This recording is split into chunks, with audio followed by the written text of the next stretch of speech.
Hi guys, எல்லோருக்கும் வணக்கம். இன்றைக்கி நான் ஒரு 3 ப்ளவுஸ் தைச்சேன். அதை நான் உங்ககிட்ட காட்டுறேன். பிங்க் கலர் ப்ளவுஸு, பாவித் வி நெக்கு போட்டிருக்கேன்.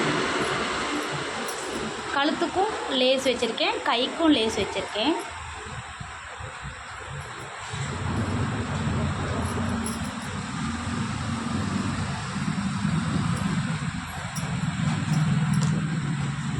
ரெண்டாவது ப்ளவுஸு பா நெக்கு போட்டிருக்கேன், டபுள் லேஸ் வச்சுருக்கேன், கைக்கு சிங்கிள் லேஸ் தான் வச்சுருக்கேன்.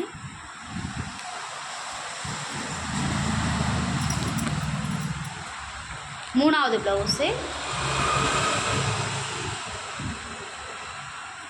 இதுக்கும் டபுள் லேஸ் வச்சுருக்கேன், கைக்கு சிங்கிள் லேஸ் வச்சுருக்கேன். நான் தைச்ச ப்ளவுஸ் உங்களுக்கு பிடிச்சிருந்தா என்னோடய வீடியோவை லைக் பண்ணுங்கள், கமெண்ட் பண்ணுங்கள், சப்ஸ்கிரைப் பண்ணுங்கள் காய்ஸ்.